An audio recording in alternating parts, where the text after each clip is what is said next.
Hundreds of thousands of people turned out across the country this weekend to protest gun violence, led largely by a group of kids 18 and under, like these. I say we will not stop until every man, every woman, every child, and every American can live without fear of gun violence, and to that I say, no more. No one could comprehend the devastating aftermath or how far this would reach or where this would go. For those who still can't comprehend because they refuse to, I'll tell you where it went. Right into the ground, 6 feet deep. After a brief speech, Emma Gonzalez stood on that stage in a powerful show of silence for more than 4 minutes. She later tweeted, "Imagine how long it would have felt if it actually was 6 minutes, or how it would feel if you had to hide during that silence." A reference, of course, to the 6 minutes and 20 seconds in which 17 students and teachers were shot and killed in Parkland. From Washington, D.C. to Miami, Los Angeles, Chicago, and of course here in Boston, massive crowds filled the streets calling for gun reform at both the federal and state levels. I am a student and I'm not a legislator. I don't know what the right answer is, but I can't be silent anymore. Her and a million others. But while those crowds have been standing loud and strong, not all their peers share the same sentiment. In fact, some think these protesters have it all wrong. Stephanie Leydon caught up with a local activist of a different kind this weekend, a girl who likes guns. Right, Libby? On the same afternoon, tens of thousands of teens took to the streets to protest gun violence. Good day to go shooting. 16-year-old Livy Lamey and her dad headed to the range. Lamey's grown up around guns. Her dad's not a hunter, just a guy who likes shooting targets. And a few years ago, she convinced him to let her come along. It's really fun for us to go shooting together. It's nice to just hang out with him and everything. And, she says, it's a rush to fire a gun.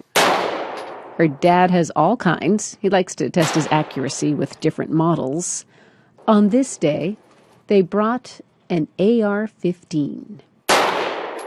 It's the same type of gun used to kill 17 students at the high school in Parkland, Florida. A shooting that prompted Walmart and Dick's Sporting Goods to stop selling assault-style rifles.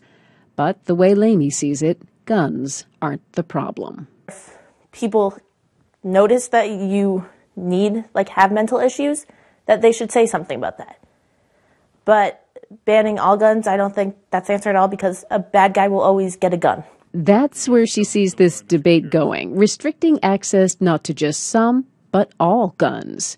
She's a sophomore at Algonquin High in Northborough and says since the Parkland shootings, some kids at school see no good reason to own a gun. When they hear that I like guns, they automatically think that, I'm almost a killer. On the day, kids at her school joined others across the country in a walkout to honor the victims of the Parkland shootings. Lamey viewed it as a school-sanctioned political protest, so she brought what she calls pro-Second Amendment signs. I've been called stupid. I've been called all different names. Do you feel like you've paid a price in terms of friendships because of your politics? No. Finding common ground on guns might still be possible. She says she's friends with people who have different views.